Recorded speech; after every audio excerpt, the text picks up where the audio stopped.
Glory to God. I say glory to God. I say glory to God. Amen. By the grace of God, this morning we are still on our series developing the kingdom culture. And it cannot be overemphasized that we need to know the culture of the kingdom, we need to know the culture to develop. Some time ago, I made us understand that when we're talking about culture, we are talking about shared beliefs and values. The beliefs, customs, practices, and behavior of a particular set of people.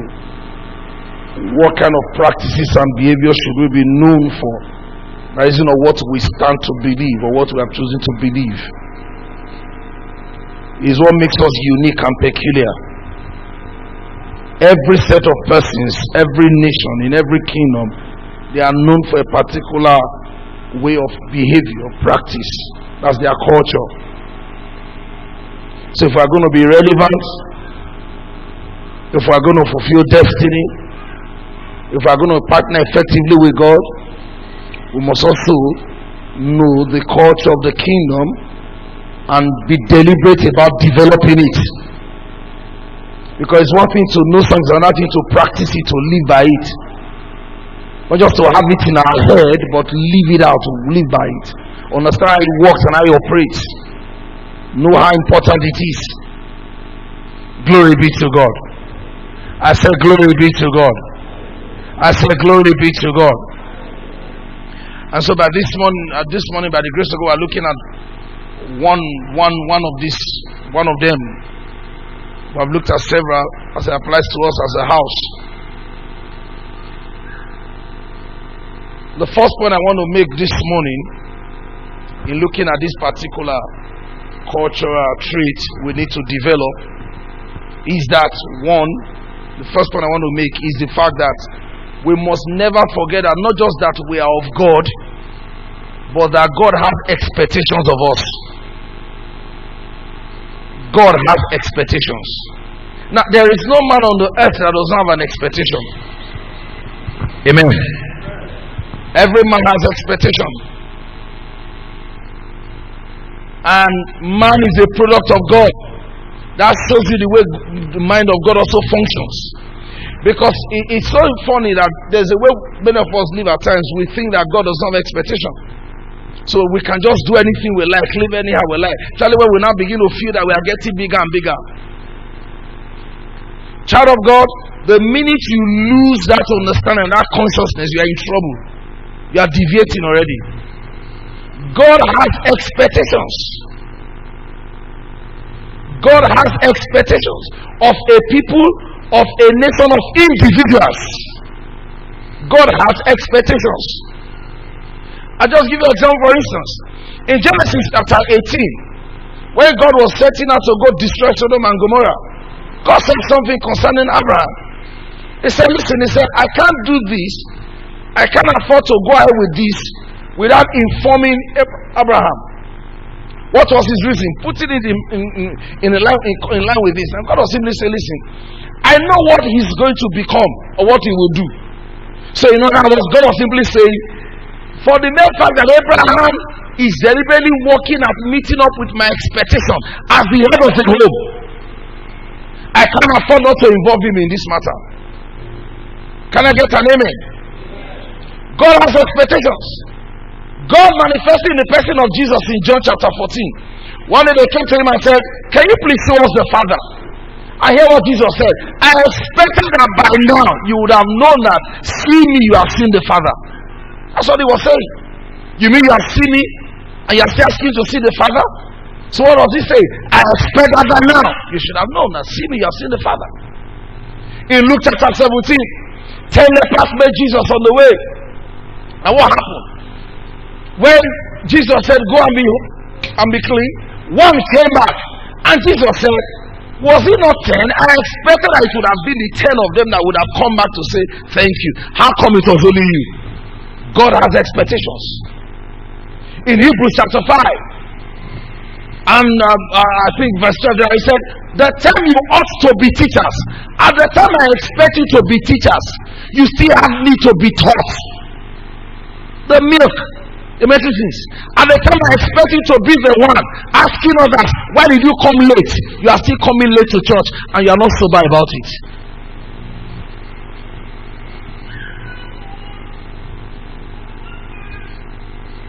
Amen. God has expectations. God has expectations. You have expectations. That's why people offend you. You use words like I'm disappointed. I expected.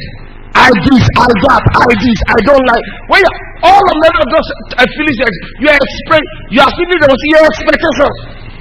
I expect this, I expect that. God has expectations. That's why you can't just live anyhow and think anything can just go. If you have God, God has expectations of you. Child of God, one of the greatest things you could ever do in life is to be conscious of God's expectation of you. Because we are going to account for our life. That's expectation. Hallelujah to Jesus. And guess what? Spelled out clearly in scriptures. He will never expect from you what he knows is impossible for you to become or to do. Whatever God is expecting is because he has graced you for it. He has equipped you for it. He has endowed you with it. He has expectations. Tell your neighbor, say, God has expectations. If you have God, then you ought to know God has expectations of you. Glory to God. Several. But it's also important to know that God has a major or a main expectation of each and every one of us. There's one major expectation that God has. And interestingly, it's on the basis of that expectation that God rewards everyone.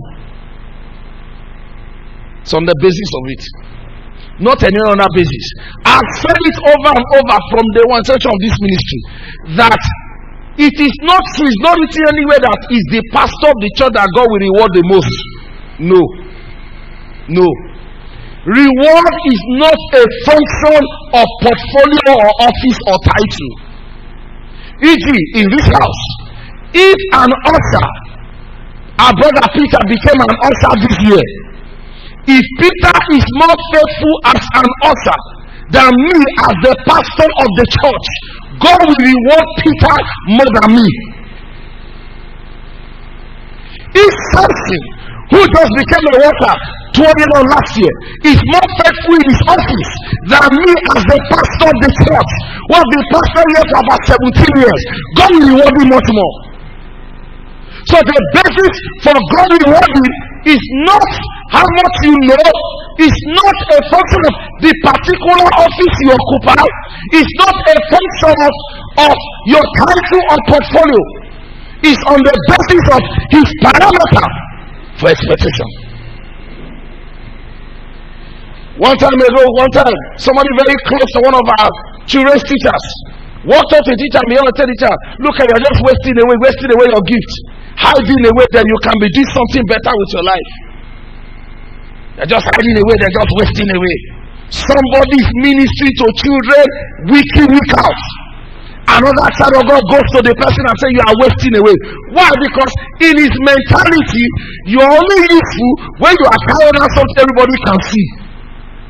The reward is not a function of, it's not how popular, how prominent what you are doing is.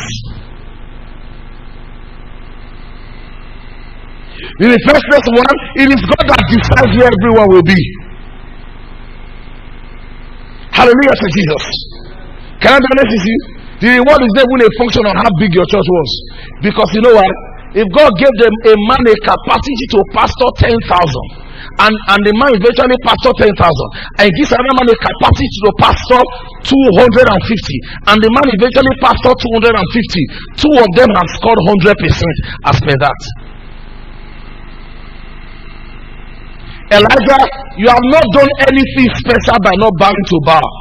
That was what you were equipped for. In case you do not know, I have at least 7,000 that have reserved also who have not bowed.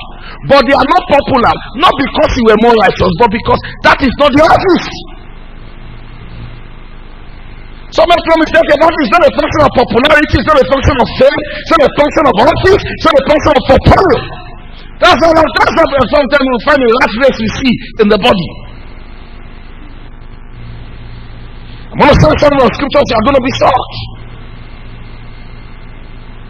So the basis for listen, so there is a major expectation God has of every child of his. 1, 2 is on that basis that God rewards everyone. So a credit officer can be more rewarded by God than an internationally known minister. We don't call ourselves, we don't place ourselves in offices. God decides. So a drummer can be more rewarded than the leader of the great choir. On what basis? On the basis of the parameter that God uses. What he expects. What he expects is what he rewards. Hallelujah to Jesus. That's his main expectation. That's his major expectation, and it's on that basis that he rewards. He rewards. It's not on the basis of your office or your portfolio. It's on the basis of his expectation. One expectation. Irrespective of the office, irrespective of the portfolio, irrespective of the age.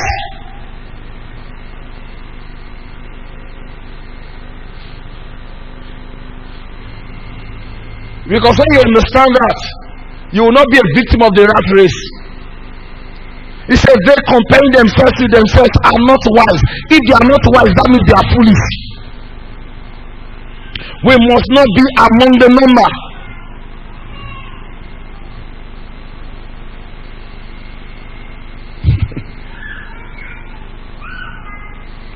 What I am doing here is not more important than what somebody is doing in KDK.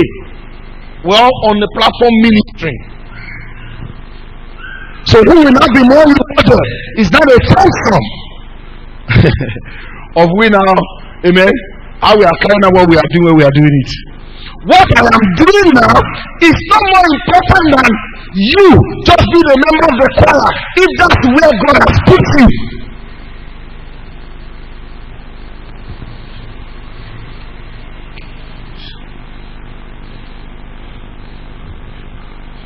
The way God promotes is not the way they do promotion in civil service. You know, in civil service, for instance, even in civil service, even in secular, there are some portfolio that you never dream of becoming for life.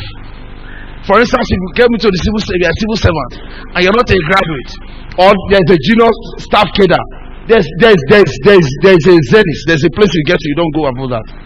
But if you come in, for instance, maybe as a graduate, assistant, whatever, you can dream that one day you can become director general, but that's the ceiling. Then you get there, you're out. In whatever, you're just the best you come to WO2, that's the ceiling. The ceiling for the others, maybe even officers, the ceiling is maybe, I think the ceiling is even a colonel. From that point on, is political. Anything can happen. So it's not a question of where I'm a member of the church. Amen. So one day I become an usher. Then after a while I'm promoted, I become assistant head usher. Then after a while I'm promoted, I become the head usher. Then after a while I'm promoted, I become a deacon. Then after a while I'm promoted, I become an assistant pastor. Then after a while I'm promoted, I become a pastor. Glory be to God. Is it possible for someone to pass through that? Yes. If that is the path of God for your own life. Was everybody called to become a pastor? No. If that was not your call, it's not a promotion. You have only delayed. Glory be to God. So that's not the progression.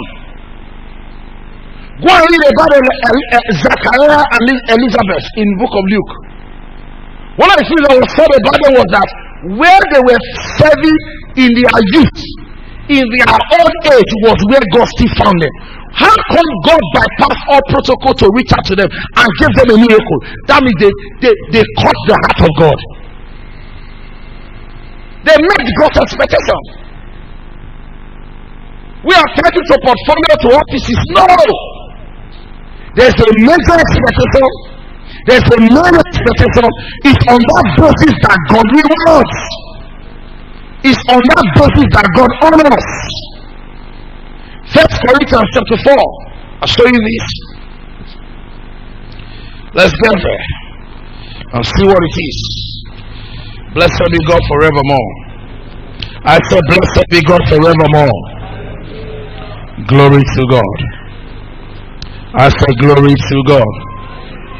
I said, glory to God. 1 Corinthians chapter 4 quickly. I'll show you this. Let's all read verse 1 and 2 together. Everybody. 1, 2, go. Count of us as ministers of Christ and stewards of the mysteries of God. Verse 2. Moreover, it is required or expected in stewards that a man be what? Found faithful. As stewards, custodians, managers of God's estate, of God's resources, of God's ability, of God's grace. And he said there's only one expectation, one requirement. It's a requirement. That means when you meet that requirement, you are honored. When you meet that requirement, you are rewarded. Don't you look at it now? They have a requirement to gain admission. So you meet the requirement, they give you admission. You meet the requirement, they offer you the job. There's a crown, there's a reward from God, but there's a requirement and expectation of every steward, of everyone who is of God. Hallelujah to Jesus. And what is that requirement? Faithfulness. Faithfulness. Full stop. Faithfulness. What does God necessarily reward? Result? No. What does God reward? Faithfulness. It's not result that God rewards. So you can get result and not be faithful. But however, you cannot be faithful and not get results. But what God rewards is faithfulness. Can I prove it to you? Moses needed a particular result. They needed water. A time came they got water. Everybody drank water. But God passed judgment against Moses. Faithfulness. Faithfulness. Faithfulness is what God expects. Faithfulness is what God rewards. Faithfulness is the requirement. The only thing that God will reward is faithfulness. All throughout in every way. As a man you are faithful. As a pastor faithful. As a wife faithful. As a husband faithful. Faithful father. Faithful husband. Faithful mother. Faithful boss. Faithful staff. Faithful students. Faithful brother. Faithful sister. So in every area that life offers you, the reason God will honor you is because you are faithful. As a driver, you are faithful. As a student, you are faithful. As a Christian, you are faithful. As a member of the church, you are faithful. As a member of the choir, you are faithful. As a staff in that office, you are faithful. As a father of those children, you are faithful. As a member of those children, you are faithful. Child of God, what God expects of every child of His, wherever they are, within the 4 walls of the church, outside the 4 walls of the church, as long as they are on this earth and they express in them, is faithfulness. That's what He expects, and that's what He rewards. That's what He rewards. That's what He rewards.